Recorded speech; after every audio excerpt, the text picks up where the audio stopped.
En el següent exercici ens demana que triem entre aquesta paràbola que té aquesta equació, que col·loquem el vèrtex, hi ha quatre candidats, i que escollim quina de les quatre és. Bé, si us la posessin en un examen segurament us posarien això en blanc i us la farien dibuixar, que és el que farem ara per impossibilitat d'interactuar amb l'Applet. Vosaltres podreu veure que aquest vèrtex es pot moure i el pots situar. Anem a veure, això d'aquí és una funció quadràtica. Per què és una funció quadràtica? Perquè tens una x al quadrat. D'acord? Llavors, és una funció de segon grau. Vol dir que és una corba. Tindrà una de les formes que aquí té. Sí? Llavors, com fèiem l'any passat, quan fèiem equacions de segon grau, es tracta de comparar-la amb l'equació canònica, que és aquesta. Ax quadrat més bx més c. Vaig escriure la b una mica més clara. Bx quadrat, bx més c. Aleshores, tenint en compte això, a val menys 2. B val 8. I c val 3. Aquest és un procediment que fèiem l'any passat quan volíem resoldre, trobar les solucions. Per dibuixar-la no és estrictament necessari. Ens cal un primer pas. Un primer pas que seria trobar el pendent. D'acord? El pendent o l'obertura, sí? Serà A. I A què serà? Bueno, A ho hem de trobar com a un A sub 1 entre un A sub 2, d'acord? Que sigui una fracció on el numerador sigui des del vèrtex, sigui el desplaçament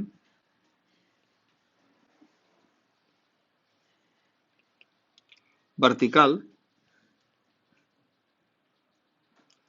des del vèrtex, d'acord?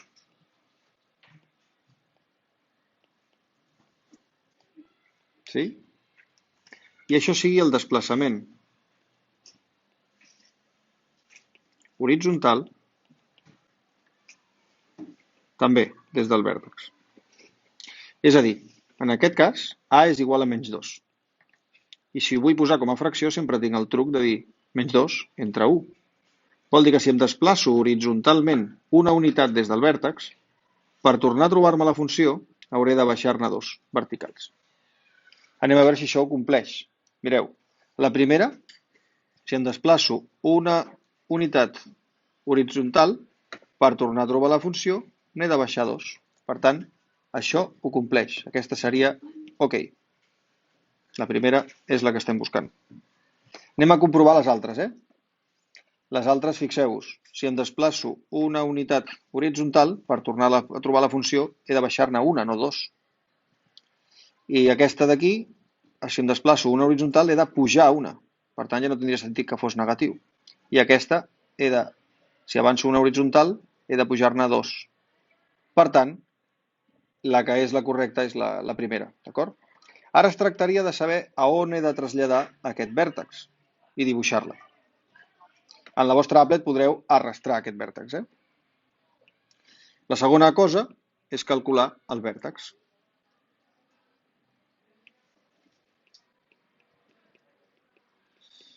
El vèrtex és un punt de l'espai que té dos components, UVX i UVY, on UVX té una fórmula molt característica, que és l'oposat de B dividit entre 2A. D'acord? L'oposat de B, com que B és 8, l'oposat de B és menys 8. I 2 per A, com que A és menys 2, 2 per menys 2. És a dir, menys 8 entre menys 4, em queda 2. D'acord? Per tant, jo sé que els components del vèrtex és 2, algo. Aquest algo es calcula fent F del component horitzontal, és a dir, F de 2. Sí? Aquest 2 el situo com a component vertical, com a component horitzontal. Per tant, F del que m'ha donat UVX. I això què és? Això és canviar per 2 la fórmula. Sí? Les X les canvio per 2. És a dir, menys 2 per 2 al quadrat més 8 per 2 més 3. Si anem a poc,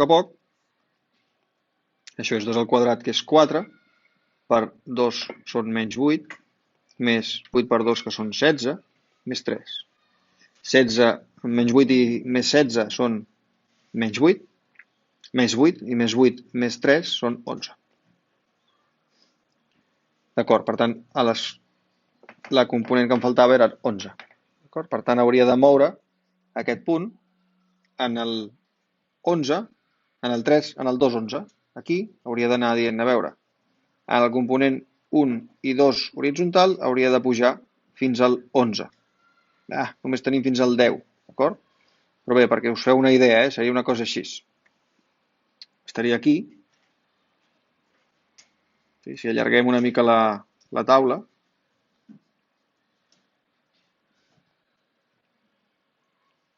sí, estaria aquí. I després tindria els altres punts aquí i simètric aquí. Sí? Llavors, l'equació, una cosa que us pot ajudar és dir, val, en quin punt talla aquest eix? Bueno, ho veurem en el proper exercici, però quan jo faci f de 0, estaré canviant per 0 la x. Si jo canvio per 0 la x, 2 per 0 quadrat és 0. 8 per 0, 0. Per tant, em dona 3. F de 0 és 3. Vol dir que en el 0, 1, 2, 3, també hi passa la funció. I com que aquest punt és simètric, d'acord? Aquí hi ha com un eix de simetria. El vaig a fer com en verd, aquest eix de simetria.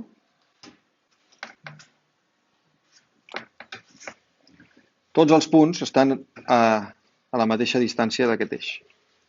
Per tant, si jo faig la paràbola, aproximadament tindrà aquesta forma.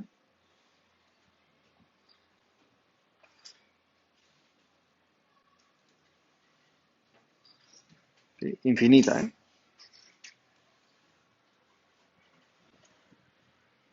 Bé, podreu comprovar amb la màquina que us la dibuixa millor. I fins aquí el vídeo, espero haver-vos ajudat.